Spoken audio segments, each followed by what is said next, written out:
उपस्थित सर्व भाविक आणि सज्जन, सर्व उपस्थित असणारे भाविक आणि सज्जन, आज रविवारचा दिवस आहे।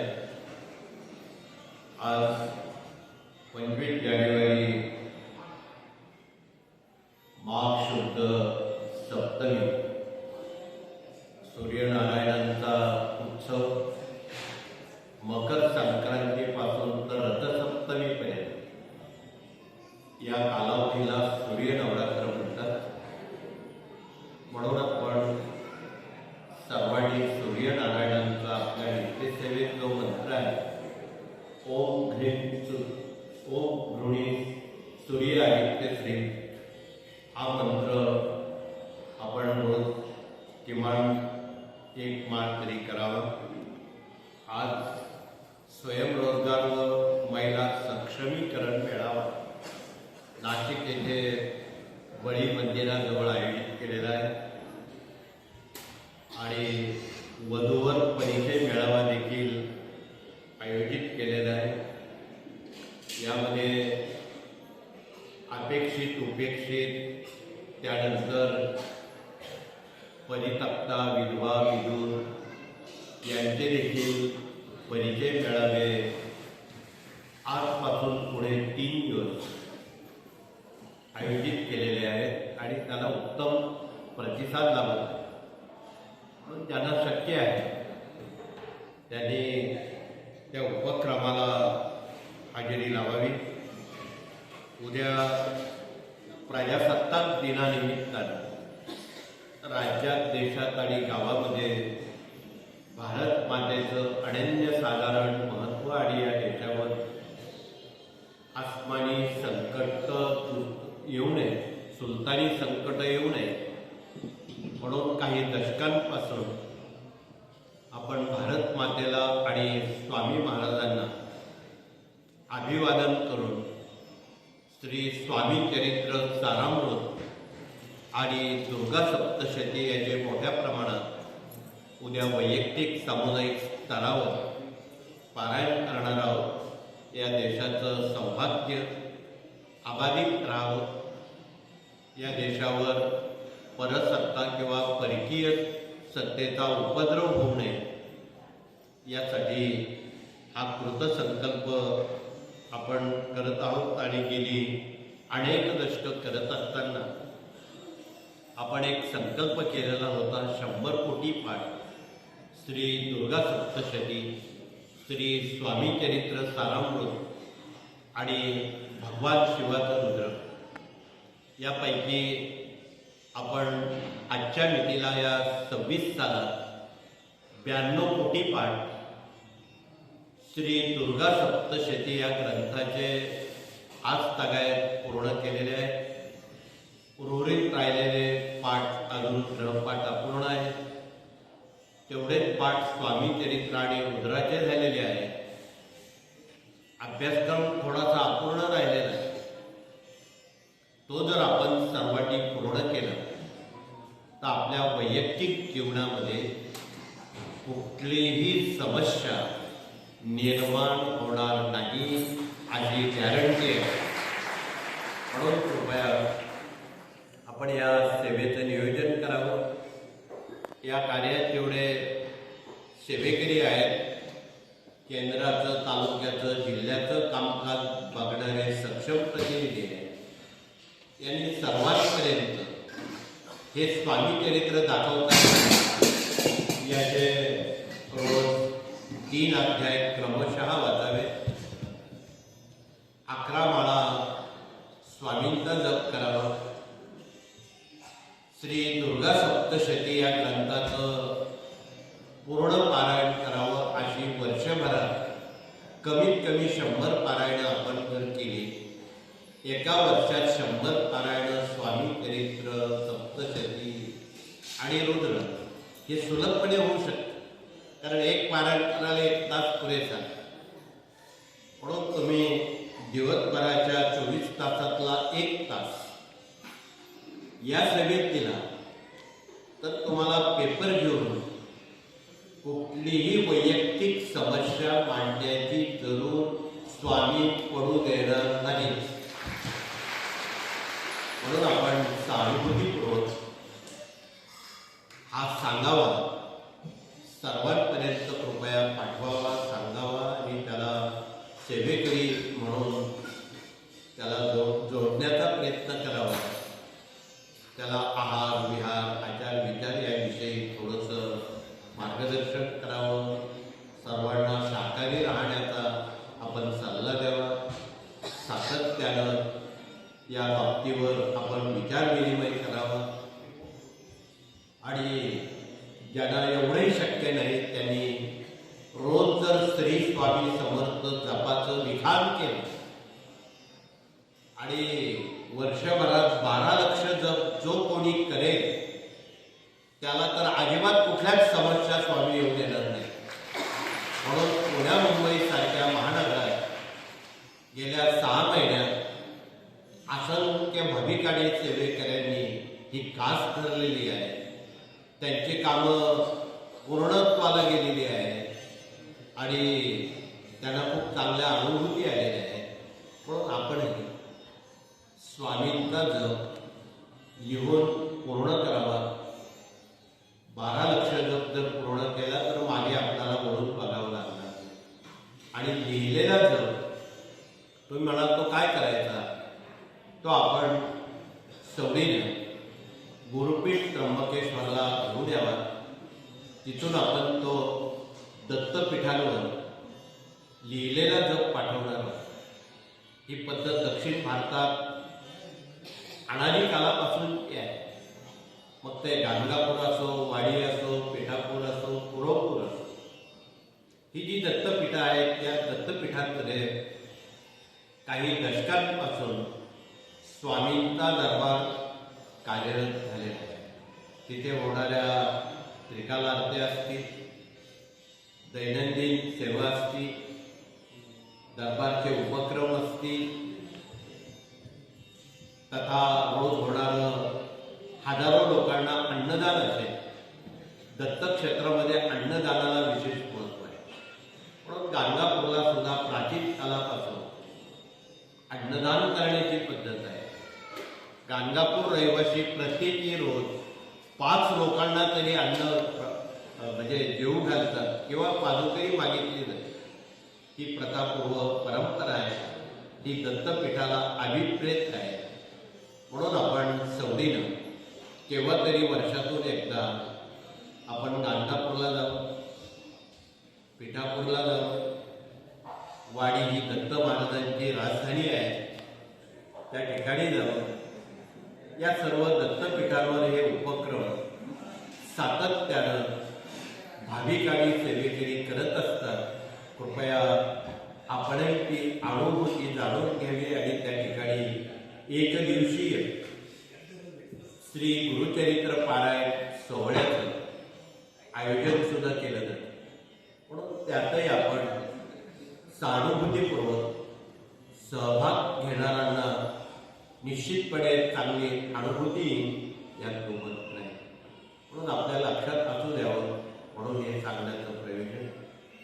नाशिक येथे 23 ते 27 या कालावधीमध्ये कृषी संस्कृती, कृषी महोत्सव आणि स्वामी कार्याचा अंतरंग प्रात्यक्षिकरित्या तिथे समजून सांगितला जात आहे. रोज लाखोच्या संख्येनं असंख्य भाविक, शेतकरी, उद्योजक, कामकरी हे सर्व अत्यंत उत्साहानं त्यात सहभाग घेत आहेत, सहभागी झालेले आहेत. इथे आलेल्या भाविकांनी सुद्धा फावल्या वेळात, नाशिक दूर नाही, आपण आपला फावला वेळ निश्चितपणे चांगल्या कामासाठी खर्ची घालावा आणि त्या ठिकाणी डोळ्याचं कानाचं जे अंतर असतं ते बघावं. तिथे प्रात्यक्षिक काही गोष्टी बघायला मिळतात. आपण आपल्या डोळ्यानं ज्यावेळी बघतो त्यावेळी त्याची सत्यता आपल्याला पडताळता येते. म्हणून कृपया आपण तो क्षण वाया घालू नये. तथापि मी अधिक आपला वेळ घेणार नाही. इथेही दरबारचा कामकाजाचा गुरुवार रविवार असतो. त्यामुळं इथे उपस्थित राहिलेले सर्व भाग्यवंत पुण्यवंत आपण भाविका आपल्या सर्व समस्या स्वामी महाराज स्वामींच्या सेवेनं 100% निवारण करतात. म्हणून आपण प्रचंड श्रद्धा स्वामींच्या चरणावर ठेवून आपला बहुमोल वेळ खर्ची घालून आपण उपस्थित झालो. यामध्ये मूल्य शिक्षणात काम करणारे गुरुजन प्रतिनिधी देखील आलेले आहेत. त्यांनी आपला परिचय देऊन नवी पिढी श्रावण बाळासारखी आणि पुंडलिकासारखी तयार करावी, म्हणजे आपलं म्हातारपण वार्धक्य सुखात जाईल, वृद्धाश्रमात जायची वेळ तुम्हाला येणार नाही. म्हणून भारतामध्ये आणि महाराष्ट्रामध्ये वृद्धाश्रम मुक्त भारत आपणाला निर्माण करायचं आहे. त्यासाठी घराघरात कुंडली श्रावण बाळ तयार झाले तर ते तयार होण्याचं काम हे उभे असणारे गुरुजन प्रतिनिधी काही ग्रंथांचा आधार देऊन सांगतायत. ग्रंथ वाचले तर संत समजतील आणि संत समजले तरच भगवंताकडे जाता येईल. म्हणून याची अत्यंत मौलिक माहिती या कार्यातून, या विभागातून, वाचन शक्तीतून आपणाला त्याची जाणीव होते. तदनंतर प्रश्न उत्तर मार्गदर्शन करणारे प्रतिनिधी आपल्यात आलेले आहेत. त्यांनी आपला परिचय देऊन विनामूल्य मार्गदर्शनाद्वारे दिवसभरासाठी आपली प्रश्न उत्तराची हमी उभे असणाऱ्या प्रतिनिधींनी घेतलेली आहे. आपण आमच्याकडे पेपरवर फक्त लेखी आपल्या समस्या मांडाव्यात, त्यावर लेखी उत्तर देऊन हे उभे असणारे प्रतिनिधी खुलासेवार माहिती देऊन आपणाला निश्चितपणे मार्गदर्शन करतील की जेणेकरून आपण या समस्येतून मुक्त होऊ शकाल. म्हणून समस्यामुक्त जीवन जगण्यासाठी अपेक्षित मार्गदर्शन, आणि तेही लिखी, तोंडी नाही. तोंडी माणूस विसरून जाईल. लेखी मार्गदर्शन केलं जातं. त्याचा आपण कृपया सहानुभूतीपूर्वक लाभ घ्यावा. तर पुढचा विभाग विवाह मंडळ आलेला आहे. आज विवाह मंडळ मोठ्या प्रमाणात तिकडे कृषी विभागाकडे गेलेला आहे. त्यांचा एकच प्रतिनिधी इथे 1-2 आहेत. त्यांनी आपला परिचय देऊन आपण तिथे गेलात तर आज त्या परिचय मेळाव्यात आपलं काम साध्य होईल. बिना हुंड्यानं, बिना सोन्या नाण्यानं, अति अल्प खर्चानं आणि साखरपुड्यासारख्या उपक्रमातून आपल्याला मुलामुलींची विवाह तथा अपरिहार कारणास्तव होणारे पुनर्विवाह, त्यामध्ये परित्यक्ता महिला असतील, विधूर मुलं असतील, विधवा मुली असतील, यांच्यासाठी सुद्धा हे नवीन दालन परिचय मेळाव्याचं उघडलेलं आहे. आणि अवश्य पालकांनी यामध्ये जरा जवळून डोकून बघावं आणि आपली इच्छा असेल तर पुढचं पाऊल टाकावं. सक्ती नाही, हा ऐच्छिक मुद्दा आहे. म्हणून त्या दृष्टीनं अत्यंत मौलिक माहिती आज मुलामुलींच्या विवाहाबाबत पालक खूप चिंतातूर आहे. त्यातले त्यात मुलींचं लग्न करणं एक वेळी सोपं आहे. सर्वात अवघड प्रश्न मुलांच्या विवाहाचा आहे. आज शेतकऱ्यांच्या घरात कोणी मुली देत नाही. त्यातही मिळाली सूनबाई चांगली तर ठीक, खाट्याळ सूनबाई मिळाली तर घराचं काय होईल हे तुम्हाला सांगण्याची आवश्यकता नाही.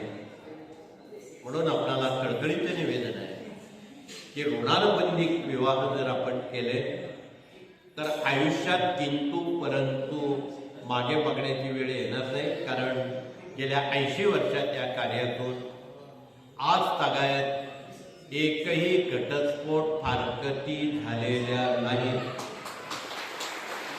म्हणून आपलं जीवित सुखी करायचं असेल तर आपल्याला दुसरा पर्याय नाही. म्हणून आपण कोणाकडे हुंडा मागू नका, कुठला लोभ लाभ घेऊ नका. बिना लोभानं, बिना हुंड्यानं आपण मुलामुलींची विवाह बिना सन्मानानं, मान मान अपमान आणि सन्मान या सगळ्या गोष्टी दूर ठेवा, तरच आपल्याला खऱ्या अर्थानं सुख मिळेल असाही आपणाला विचार जनतेपर्यंत पोहोचले. तर पुढचा विभाग कृषी प्रतिनिधी आलेले आहेत. इथे 5 दिवस कृषी मेळावा चाललेला आहे. इथे कृषी संदर्भात अनेक कंपन्या, अनेक जगातले शेतकरी तज्ज्ञ आलेले आहेत. त्या ठिकाणी शेतकऱ्यांच्या मुलांना पायावर उभं करण्यासाठी, शेतकऱ्यांच्या मुलांना उद्योग मिळण्यासाठी, शेतकऱ्यांच्या आणि आत्महत्या पीडित कुटुंबियांच्या मुलामुलींची लग्न सुखकर होण्यासाठी, देशाचे शहीद झालेले जवान त्यांच्या मुलामुलींचे विवाह आणि पायावर उभं करण्यासाठी असा सामाजिक विचाराला बरोबर घेऊन हा उपक्रम चालू झालेला आहे आणि त्याला खूप भरभरून दाद मिळत आहे. आपणही मागे राहू नका. आपण आजच्या दिवसभरात त्या ठिकाणी बळी मंदिर नाशिक या ठिकाणी त्या मैदानावर, मोठं मैदान आहे, त्या मैदानावर आपण या सेवेमध्ये सहभाग घेऊन गरजूंना आपण उपकृत करू शकता.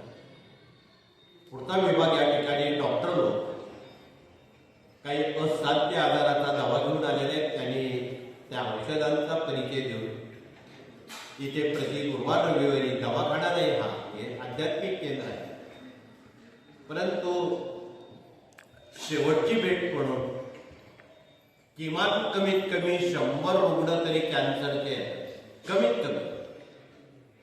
आणि तो आजार निवारण करण्याचं सामर्थ्य ज्या दव्यात आहे तो दवा इथे उपलब्ध आहे. आणि या दव्याचा जर आपण वापर केला तर 40 दिवसात 100% तो आजार ठणठणीत बरा होतो. औषधं फक्त करून तुरट आहे, पण बिना केमो, बिना शस्त्रक्रिया आणि बिना वेदना असला दवा इथे उपलब्ध आहे. अर्थात तो डोळे झाकून कडू असल्यामुळं आपणाला घ्यावं लागेल, परंतु सक्ती नाही, हा ऐच्छिक मुद्दा आहे. म्हणून आपण या दव्याचा ओळख परिचय करून गरजू आणि रुग्णांपर्यंत आपण या दव्याचं महत्त्व अबाधित ठेवून या देशात बिना कॅन्सर हटाव ही मोहीम आपल्याला यातून उघडायची आहे.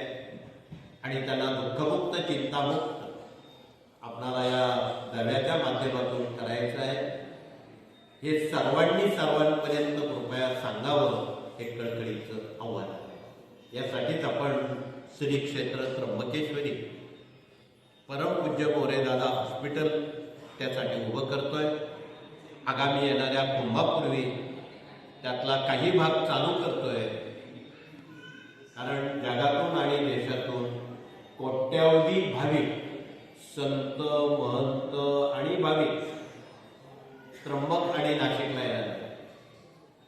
त्यांची गैरसोय टाळण्यासाठी, त्यांना दवा उपलब्ध होण्यासाठी आमच्या डॉक्टरांनी कंबर कसलेली आहे आणि त्यासाठी त्या ठिकाणी रोजीला या संदर्भात मार्गदर्शन करण्याची व्यवस्था केली. म्हणून आपण त्यामध्ये जवळून टोकून बघावं आणि याची अनुभूती घ्यावी. त्याची थोडीशी पथ्य आहे ती आपण पाळावी. त्या पेपरवर पाठीमागे कॅन्सरच्या उडीद, बाजरी, मका, हिरवी मिरची आणि वांगी ही कायमची बंद केली तर कॅन्सर बरा होतो. म्हणून ही पथ्य सोबत दिलेली आहे, तिचा कृपया आपण सहानुभूतीपूर्वक समजून सांगावा, हे कळकळीचं सांग. पुढचा विभाग या ठिकाणी वास्तुतज्ञ प्रतिनिधी इंजिनियर आलेले आहेत. वास्तू संदर्भात वास्तूत आपल्याला सुख समाधान शांती मिळाली आहेत. काही बांधताना त्रुटी उणीवा आहेत. तोडफोड न करता वास्तूचं वास्तू पण टिकवायचं असेल आणि आपल्या वास्तूत डोकं टेकल्यावर ज्याला 5-6 घंटे झोप येते तो खरा श्रीमंत आहे असं आम्ही म्हणतो. अर्थात इथे बसलेले लोक सगळे श्रीमंतच आहे. ज्याला 6 घंटे झोप येते तो श्रीमंत आहे. इकडे टाटा बिर्ला मोठ्या माणसांना झोपेच्या गोळ्या खाऊन झोपा येत नाही. ती श्रीमंती उपयोगाची नाही. म्हणून या वास्तूचं वास्तूपण टिकवण्यासाठी घरात बंद असलेली घड्याळं का नसावी, फुटलेली भांडी, तुटलेल्या चपला, अडगळ सामान, तुमच्या भगिनींच्या किचनला लावलेला काळा रंग, हे आजारपण आणि डोक्यावर कर्ज बसण्याचं द्योतक आहे. म्हणून त्यासाठी अत्यंत सोपी उपाययोजना आमचे वास्तुतज्ञ आपणाशी बोलून दाखवणार आहे. ज्या भगिनींच्या घराला काळा दगड लावलेला आहे किचनला, त्याने हात वर करावा. बरेच हात वरती आले. त्यांनी कृपया घाबरून जाऊ नका. घरी जाण्यापूर्वी बाजारातून पिवळा किंवा पांढरा ऑइलपेंट घेऊन आणि त्या दगडाचा फक्त रंग बदला. तुम्हाला अन्य बाकीचं तोडफोड करण्याची गरज नाही. इतक्या सोप्या पद्धतीने वास्तूचं वास्तूपण टिकवण्याला आपणाला संधी मिळालेली आहे.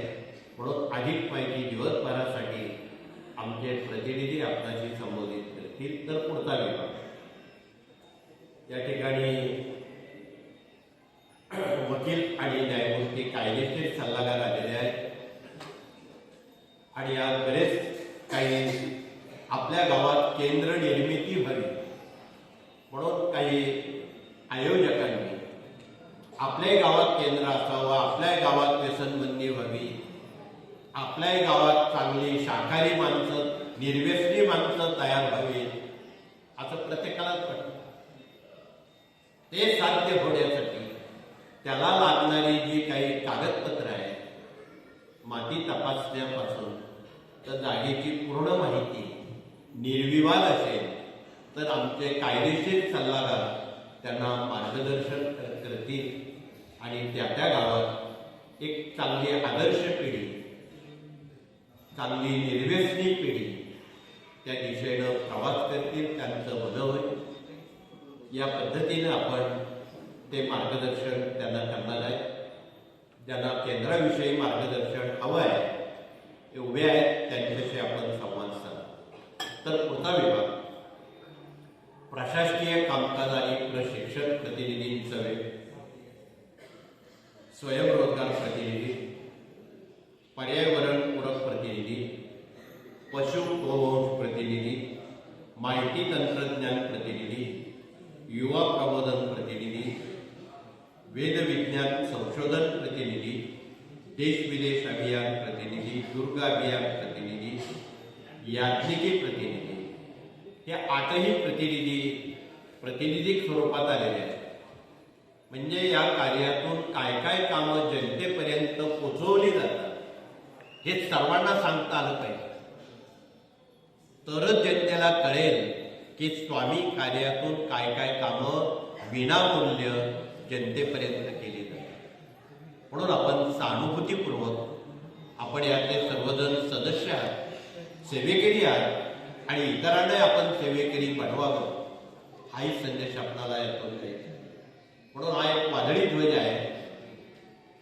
त्याखाली बसून जर आपण मारुती स्तोत्र किंवा हनुमान चालीसा वाचला, मोजून 3 मिनिटात वादळ थांबतं. ज्या ज्या वेळी आकाशात वादळी त्यावेळी आपण 5 मिनिट आधी हा ध्वज लावावा आणि सामुदायिकरित्या मारुती स्तोत्राचं स्तवन करावं. तर दुसरं भूकंप यंत्र आहे. आगामी काळात बरंच काही वाढवून ठेवलेलं आहे. सुनामी आहे, भूकंप आहे, तिसरं महायुद्ध आहे, या साऱ्या गोष्टी वाढवून ठेवलेल्या आहेत. त्याची तीव्रता घालवण्याचं काम या उपासना या सेवा करतायत. म्हणून आपण आम जनतेला तमाम मानव जातीला याची माहिती देणे आणि त्या तीव्रतेनं निश्चितपणे आपली सुटका होईल हे कळकळीतच सांगणार आहे. पुढचा विभाग आपण मराठी अस्मिता आणि भारतीय संस्कृतीत काम करणारा भगिनी वर्ग आहे. त्यांनी आपला परिचय देऊन वर्षभरात 360 दिवसात प्रति आठवड्यात प्रति महिन्यात येणारे सण आहेत, वार आहेत, व्रत आहेत, वैकल्य आहेत, कुलधर्म आहे, कुलाचार आहे, देवी आहे, खंडोबा आहे, नवरात्र आहे, हे नव्या पिढ्यांना कोणी सांगणार नाही, शाळेत शिकवलं जाणार नाही, हे तुम्हाला सांगावं लागणार आहे. या संस्कृतीचं महात्म्य भगिनींनी टिकून ठेवलेलं आहे आज तक. म्हणून या देशाला भारत माता म्हणतात. जर्मन, जपान, जर्मनी, अमेरिका यांना कोण माता म्हणत नाही, भारतालाच का म्हणतात. आणि उद्या प्रजासत्ताक दिनानिमित्ताने आमच्या देशातल्या साऱ्या भगिनी बिनचूकपणे भारत मातेच्या प्रतिकृतीसमोर दुर्गा सप्तशतीचे पाठ बिनबोभाट करणार आहे. देशाचं सौभाग्य अबाधित राहण्याचं, म्हणून आपण त्याही सेवेमध्ये कृपया सहभाग घ्या, हे कळकळीचं आव्हान आहे. नाहीतर बरेच वर्ष आपण बघतो शाळेत शिक्षक लोक प्रभात फेरी काढतात विद्यार्थ्यांना. आमचे काही पालक दात घासत घासत ती माझ्या बघतात, वा काय मुलं प्रभात फेरीला निघाली, पण स्वतःहून एकही पालक त्यात कधी सहभाग घेत नाही, हे दुर्दैव आहे. म्हणून ही अशी बाब होता का म्हणून मुलांमध्ये आपण सहभाग घ्यावा, पालकांनी सहभाग घ्यावा, शिक्षकांनी सहभाग घ्यावा, गावकऱ्यांनी त्यात सहभाग घेतल्याने काय कमीपणा वाटतं. म्हणून हा जो संकोच आहे हा या निमित्तानं आपल्याला दूर करण्याला एक नामी संधी मिळणार आहे. म्हणून मराठी अस्मितेतून आज 2 कामं आमच्या इथे बसलेल्या भगिनींच्या काही मनात आहे. तुमच्या पोटात ते आमच्या होटात आहे. काही भगिनी 2 प्रश्न घेऊन आलेले आहेत. एक, कुटुंबात असणारी व्यसनाधीनता घालवण्यासाठी स्वामींना विनंती करणार. त्या विनंतीची फलश्रुती अशी आहे की इथे शंकराच्या पिंडीवर तथा रुद्रयंत्रावर महिम्न वाचून अभिषेक पाण्याचा करून ते तीर्थ हट्टी, तापट, आजारी, विकलांग, मद्यपी, धूम्रपी, मांसाहारी, हट्टी या लोकांना जर ते दिलं तुम्हाला 8 दिवसात त्याच्या चांगल्या अनुभूती येतील. म्हणून तुम्ही हा उपक्रम व्यसनबंदीचा घरच्या घरी राबवावा. दुसरा प्रश्न, डोक्यावर वाढणारं कर्ज रोज ते वाढत चाललेलं आहे, कमी होण्याऐवजी. परंतु डोक्यावरचं कर्ज खांद्यावर किंवा खाली यावं यासाठी अनेक दशकांपासून आमच्या देशातल्या, राज्यातल्या आणि विदेशातल्या भगिनी श्रीयंत्राच्या उपासक, अभ्यासक, प्रचारक आहेत. त्या रोज श्रीयंत्राचं पूजन करतात. श्रीयंत्राचं पूजन करताना कमळ गड्ड्याची माळ कमळ म्हणून त्या श्रीयंत्रावर अर्पण करतात. फावल्या वेळेत विष्णू गायत्री, लक्ष्मी गायत्री, कुबेर मंत्र, व्यंकटेश स्तोत्राचं पठण करतात. या तुळशीच्या माळेवर भगवान स्वामी महाराजांचा जप, विष्णू गायत्री, लक्ष्मी गायत्री करतात. आणि प्रतिपौर्णिमेत एक वाटीभर शिऱ्याचा प्रसाद बनवून ही मराठी 5 अध्यायाची सत्यनारायणाची पोथी वाचून स्वतः सत्यनारायण करतात. त्यांना पुरोहिताची गरज नाही, तथा एवढे पुरोहित मिळणार नाही. परंतु ज्या भगिनी प्रतिपौर्णिमेला स्वतः सत्यनारायण करतात त्यांनी कृपया हात वरती करावे.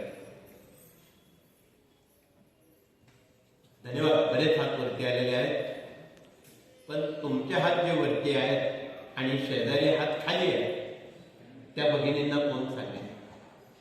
म्हणून शेजारी बसलेल्या भगिनींना तुम्ही करत असलेली सेवा जर सांगितली त्यांचे भलं भला करो भला हो. म्हणून आपण इतरांना या सेवेविषयी अवश्य मार्गदर्शन केलं तर स्वामींची कृपा आशीर्वाद तुम्हाला आपोआप मिळेल. म्हणून आपण या सेवा तुम्ही ज्या करता त्या इतरांना सांगा, त्यालाच ग्राम अभियान म्हणतात. म्हणून हे सेवेकऱ्यांचं 18 अध्यायाच्या गीतारूपी हे ग्राम अभियान घराघरात मनामनात तुम्ही पोचवा. हाही संदेश आपण या 26 सालाच्या नव्या सालात सर्वांपर्यंत पोचवा. या कार्याचा एक उद्देश आहे, गाव तेथे केंद्र, घर तेथे सेवेकरी. ही संकल्पना जर आपण अंगभूत स्वीकारली, हे सारे प्रश्न जे आज तुम्ही आणलेले आहेत त्याचा निपटारा झाल्याशिवाय राहणार. म्हणून हे सारे प्रश्न त्याचा निपटारा करण्यासाठी हे सगळं अखंड सेवाव्रत, हे 18 अध्याय ग्राम अभियान आपणाला गीतारूपी प्रत्येकाच्या मनामनात घराघरात पोचवलं तर तुम्हालाही समाधान मिळेल, ऐकणाराला समाधान मिळेल, करणाराला समाधान. असं वेळेला विराम करण्यापूर्वी आपण या सर्व बाबी समजून घ्याव्यात. आगामी होणारे उपक्रम आपल्याला 27 तारखेपर्यंत सांगितलेले आहेत. परवापर्यंत तो कृषी मेळावा आणि तिथे अभूतपूर्व असा मिळणारा प्रतिसाद, अभूतपूर्व असे दर्दी लोक त्या ठिकाणी आलेले आहेत. काही कंपन्या आलेल्या आहेत ज्या भाविक आणि सेवेकऱ्यांच्या मुलामुलींना पायावर उभा करायचा आहे किंवा त्यांना नोकरी उद्योगाला लावायचा आहे. त्यासाठी त्या कंपन्या आपल्याला बोलवत आहेत. तिथे आपण संधी घ्यावी आणि या संधीचं सोनं करावं एवढंच कळकळीचं सांगून नव्या वर्षाच्या आपणा सर्वांना पुन्हा एकदा मनापासून शुभेच्छा आणि धन्यवाद देऊन हात जोडून आपण हे सत्र थांबू. आपण प्रार्थना करू. प्रार्थनेनंतर नंबर 1च्या गेटनं प्रथम भगिनी समाधीवर औदुंबराला केवळ परिक्रमा न करता थेट दरबारात स्वामींना हात जोडून आपल्या जागेवर बसतील. नंबर 2च्या गेटनं तदनंतर पुरुष प्रतिनिधी भगिनीनंतर दर्शनाला येतील. आणि आज रविवार आहे, 12 ते 2 या वेळेत ज्या भाविकांना कुलधर्म कुलाचाराविषयी प्रात्यक्षिक माहिती घ्यायची आहे त्यांना मल्हारी सप्तशती वाचण्याला संधी आहे. हा मल्हारी ग्रंथ वाचायला 1 तास पुरेसा आहे. त्याला 1 तासभर वेळ आहे. ते सहानुभूतीपूर्वक खंडोबाची सेवा करू शकतात. ती का करायची? बऱ्याच कुटुंबामध्ये घरात ऐक्य राहत नाही. बाप घरात आला तर बेटा बाहेर जातो. मतांतर आणि भांडणं होतात आणि हे थांबवण्याचं काम खंडोबा करतो. म्हणून प्रति रविवारी आपल्या घरात कुटुंब प्रतिनिधी किंवा कुटुंब प्रमुखांनी मल्हारी सप्तशती हा ग्रंथ वाचावा. 1 तासच लागतो वाचायला, वेळेचं बंधन नाही. म्हणून आपण या साऱ्या गोष्टी कराव्यात एवढंच कळकळीचं सांगून सामुदायिकरित्या हात जोडून आणि मौन पाळून, तुम्ही जेवढं मौन पाळलं तेवढी ऊर्जा तुम्हाला मिळते. म्हणून घरी जाईपर्यंत तुम्ही अनुभव घ्या. दिवसभरात 1-2 तास मौन पाळून बघा, तुमचे सारे आजार मौनानं बरे होतात. म्हणून आपण मौनम सर्वार्थ साधन, म्हणून मौनाचा वापर करावा एवढंच कळकळीचं सांगून शब्दाला विराम करून आपण हात जोडून प्रार्थना करू आणि हे सत्र या ठिकाणी थांबू. श्री स्वामी समर्थ.